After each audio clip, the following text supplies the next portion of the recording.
80% लोग को बहुत शिकायत होती है कि बिजनेस बहुत ही ख़राब है, बहुत ही बेकार है, बहुत ही घाटा नहीं हो जाता है, मुनाफा नहीं होता। आपको बता दूं कि किसी भी बिज़नेस को करने के लिए नॉलेज की बहुत ज़्यादा ज़रूरत होती है।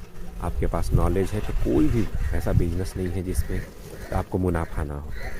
तो आपको मैं बता दूं कि बहुत सी कुछ पॉइंट्स आज मैं लेकर के आया हूं कि आज किस कौन से कुछ की फैक्टर, वैसे तो बहुत सी चीज़ें हैं जिसको हमको जो है मछली पालन के व्यवसाय में ध्यान देनी चाहिए, लेकिन उसके कुछ मेन चीज़ें क्या है जिसकी वजह से लोगों को फेलियर होता है। सबसे पहला चीज़, जब आप तालाब बनवाते हैं, आप तालाब बनवाने समय आप ये ध्यान दीजिएगा कि हम किस मछली का पालन करने जा रहे हैं। अगर आईएमसी मछलियों का पालन करना है, जितना बड़ा से बड़ा तालाब हो उसके लिए तो उतना बेटर होगा। दूसरी चीज़, आपके तालाब में पानी की व्यवस्था है कि नहीं। ऐसा नहीं कि आप तालाब खुदवा लिए, पता चला कि भाई आपके तालाब में पानी नहीं भर रहा है तो आपका लॉस जाएगा। तो आप ये पहले इंश्योर कर लें कि आपके तालाब पर पानी की व्यवस्था है कि नहीं है। दूसरी चीज़, आपको उसी मछली का पालन करना है जिसकी लोकल मार्केट है। जिस मछली का डिमांड आपके लोकल बाज़ार में सबसे ज़्यादा है उसी मछली का पालन करना है। और सबसे बड़ा फ्रॉड जहाँ से लोगों को, किसानों को घाटा होता है, जो लोग व्यवसाय करते हैं, बच्चा खरीदना।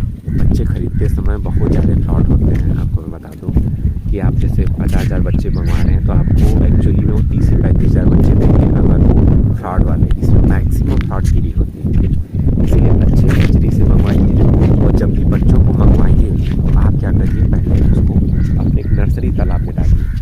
उसके बाद उसमें से काउंट करके हिसाब से रेट निकाल करके काउंट करके तब आप अपने ग्रो आउट तालाब में डालिए। इससे फ़ायदा क्या है? इससे फ़ायदा ये है कि अगर सपोज करिए कि जो अगला बंदा है वो अगर आपको चीट कर रहा है, अगर आपको उसने 50,000 के लगभग 35,000 ही बच्चे दिया, अब आप अगर उसको डायरेक्ट अपने मेन तालाब में छोड़वा देंगे तो क्या हुआ नतीजा? 50,000 के हिसाब से दाना खिलाएंगे, 50,000 के हिसाब से दवाई देंगे, तो पूरा घाटा आपको चला जाएगा और हार्वेस्टिंग के समय निकलेंगे 35,000। तो ऐसे तो कम से कम आपके मछली की लागत में ही जो बच्चा खरीद रहे हैं सिर्फ उसी में आपको सिर्फ घाटा होगा। बाकी जो कल्चर करेंगे, जो दाना खिलाएंगे, आपको एक्चुअल पता होगा कि हमने कितने नंबर ऑफ पीस हमने डाले हैं अपने तालाब में। अगली चीज़, जब भी मछलियों को हार्वेस्ट करिए, आपको मैं बता दूं, हार्वेस्टिंग के समय भी मछलियों को काउंट करिए।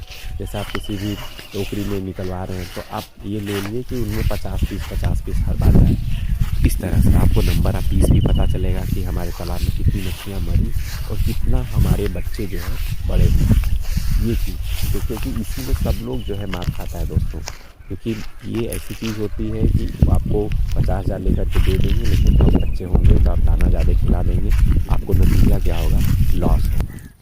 और अगली चीज़ आपको बता दूं कि अगर आप हाई डेंसिटी मछलियों का पालन कर रहे हैं तो आप हमेशा वाटर एक्सचेंज करते रहिए। ये रामबाण है। अगर आप वाटर एक्सचेंज करते रहेंगे, पानी को बदलते रहेंगे, एक पंप से गिराइए, दूसरे पंप से जो है बाहर निकालिए, तो कभी भी ये जो वाटर पैरामीटर है आपका नहीं ख़राब होगा, अमोनिया नहीं बढ़ेगी, ऑक्सीजन की कमी नहीं होगी। आप इन सब चीज़ों को ध्यान दीजिए, आपको जो है कभी भी घाटा नहीं होगा। अगली चीज़, और लोग कहाँ से मात खाते हैं? ऐसा नहीं कि हमको सरकारी योजना से जो है पैसा मिल गया है तो उसी से हम मछली पालन का व्यवसाय कर रहे हैं।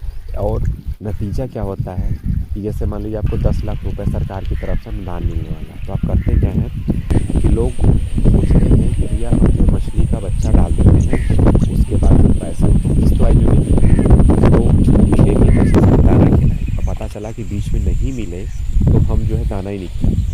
तो अगर आप मछली पालन करने जाइए तो सबसे पहले आप ऑपरेशनल कॉस्ट कितनी आएगी आप सबसे पहले कैलकुलेट कर लीजिए। आप कैलकुलेट कर लीजिए कि हमको दाना खिलाने में कितना लगेगा, कितने पैसे हमारे पास हैं कि नहीं है, क्योंकि सरकार के से अनुदान जो मिला है बहुत अच्छी बात है, लेकिन उसी के साथ और ये आप समझ लीजिए कि लोग कहते हैं कि आप 1 करोड़ से 2 करोड़ कर लेंगे मछली पालन में, तो ऐसा पॉसिबल नहीं। इस ड्रीम के साथ मत आइए आप मछली पालन करने में। 30% 40% का बहुत अच्छी तरह से आप मुनाफा कमा सकते हैं एक कल्चर में। तो इस तरह से और एक स्ट्रेटजी और करिए कि आप साल में 2 कल्चर करिए कम से कम। जैसे आप हाई डेंसिटी मछली का पालन कर रहे हैं तो साल में 2 कल्चर करिए, 3 महीने 2 कल्चर आराम से